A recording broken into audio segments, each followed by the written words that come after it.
Hi friends, welcome to my channel. இந்த வீடியோல நம்ம என்ன பார்க்க போறோம் அப்படின்னா ஷார்ட் அண்ட் தமிழ் சாப்டர் எப்படி கிளாஸ் எடுக்கலாம், எப்படி கத்துக்கலாம் அப்படின்னு லெசன் பேட்ச் தான் ஸ்டார்ட் பண்ண போறோம்.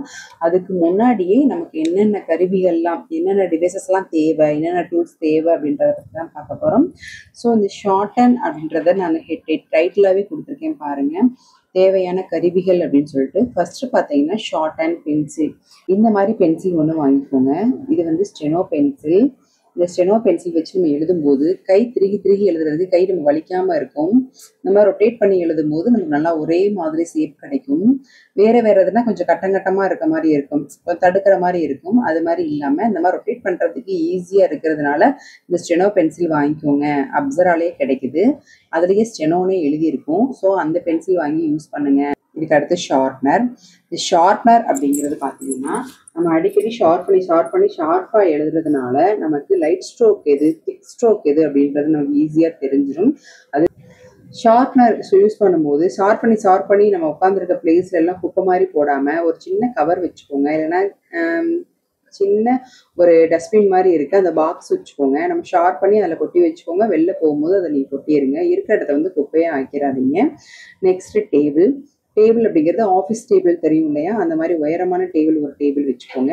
நெக்ஸ்ட் சேர் அப்படிங்கிறது ஆர்ம்லெஸ் சேராக வச்சுக்கோங்க. நம்ம கை வந்து வைப்போம் இல்லையா சைடில், அந்த மாதிரி கை வச்சு உட்கார மாதிரி அந்த சேர் இருக்கக்கூடாது. ரெண்டு பக்கமே ஆர்ம்லெஸ்ஸாக தான் இருக்கணும். நோட் அப்படிங்கிறது கிங் சைஸ் நோட்டு போதுமானது. ஸோ கிங் சைஸ் நோட்டு வாங்கிக்கோங்க. அதுக்கப்புறம் ஷார்ட் அண்ட் இங்கிலீஷாக இருந்தீங்க அப்படின்னா விட்மேன் எழுதிய இங்கிலீஷ் ஷார்ட் அண்ட் புக் வாங்கிக்கோங்க. நாம் யூஸ் பண்ணுற புக் பார்த்தீங்கன்னா இந்த புக்கு தான். ஸோ இப்படி தான் இருக்கும். நாம் வந்து எங்கே வாங்குறோன்னா மதுரையில் கீதா பிரசரம் அப்படின்ற இடத்துல வாங்குகிறோம். உங்களுக்கு தேவைன்னா சொல்லுங்கள், புக்கு வாங்கி நான் உங்களுக்கு கொரியர் அனுப்புகிறேன். இல்லை அப்படின்னா நான் ஸ்ட்ரைட்டாகவே உங்களுக்கு அந்த அட்ரஸ் கொடுப்பேன்னா சொல்லுங்கள், நான் அந்த அட்ரஸும் கொடுத்துட்றேன். நீங்கள் அங்கேயே ஸ்ட்ரைட்டாகவே வாங்கிக்கலாம். ஓகேங்களா. இது short and book, English book நம்ம யூஸ் பண்ணக்கூடிய இன்ஸ்ட்ரக்ஷன் கீ. இது எப்படி இருக்கும் அப்படின்னா உள்ளே ஓப்பன் பண்ணி பாருங்கள். இந்த மாதிரி தான் ஸ்ட்ரோக்ஸ்லாம் இருக்கும். ஸோ இது இங்கிலீஷ் புக். நான் வந்து தமிழ் தான் பார்க்க போகிறோம். இங்கிலீஷ்க்கு ஆல்ரெடி நான் ஒரு 6-7 வீடியோ போட்டிருக்கேன். அந்த வீடியோலாம் பாருங்கள். உங்களுக்கு அதுக்கப்புறமும் யூஸ்ஃபுல்லாக வேணும் அப்படின்னு நினச்சிங்கன்னா சொல்லுங்கள், அதுக்கப்புறம் நான் வீடியோ மேக் பண்ணி போடுறேன். இப்போ நான் புதுசாக ஸ்டார்ட் பண்ணுறது நம்ம தமிழ் தான் யூஸ் பண்ண போகிறோம். தமிழ் தான் ஸ்டார்ட் பண்ண போகிறோம். இதுவுமே லெசன் பேட்ச் தான். இந்த தமிழ் வந்து நான் சொன்ன மாதிரி சீனிவாச ராவ் எழுதின முறையை பற்றி தான் நம்ம படிக்க போகிறோம் அப்படின்னு நான் சொல்லியிருந்தேன். தமிழ் சொற்கெழுத்து நூல் அப்படிங்கிறது இந்த மாதிரி தான் இருக்கும் புக்கு. இந்த புக்குமே நாங்கள் கீதா பிரசுரமில் தான் பர்ச்சேஸ் பண்ணுறோம். உங்களுக்கு தேவைன்னா சொல்லுங்கள், நான் கண்டிப்பாக வாங்கி உங்களுக்கு நான் பார்சல் அனுப்புகிறேன். இந்த புக்கை ஓப்பன் பண்ண உடனே இந்த மாதிரி தான் இருக்கும். இந்த புக்கில் இருக்க பாடத்தை பற்றி நம்ம படிக்க போகிறோம். ஓகேங்களா. சரி, ஓகே. தமிழ் புக் புரியுது. ஸோ இந்த புக்கு வாங்கிக்கோங்க. தமிழ்னா இந்த புக்கு வாங்கிக்கோங்க. இங்கிலீஷ்னா நான் முதல் காமிச்சேன் இல்லையா, விட்மன் எழுதிய இந்த புக்கு வச்சுக்கோங்க. சரிங்களா. ஓகே, இப்போ புக்கு வாங்கிட்டோம். அதுக்கப்புறம் என்ன பண்ண போகிறோம், ரைட்னே நான் சொல்லியிருக்கேன். அதாவது சார் விட்மன் எழுதின இங்கிலீஷ் புக் படிக்கிறதா இருந்தால் இங்கிலீஷ் புக் இந்த புக்கு வாங்கிக்கோங்க. சீனிவாச ராவ் அப்படின்றவங்க எழுதின முறையை நம்ம ஃபாலோ பண்ணணும் அப்படின்னா இப்போ நான் சொன்னேன் இல்லையா, அந்த புக்கு தமிழ் புக்கு வாங்கிக்கோங்க. அதான் அப்படி தனியாக ஷார்ட்டாக போட்டு வச்சுருக்கேன். அதுக்கப்புறம் எரேசர் கொடுத்துருக்கேன் பாருங்கள். எரேசர் வந்து நாட் யூஸ். எப்போவுமே நம்ம தப்பாக எழுதிட்டோம் அப்படின்னா ஷார்ட்டனை பொறுத்தவரையும் டக்குன்னு எரேசர் எடுத்து அழிக்கவே கூடாது.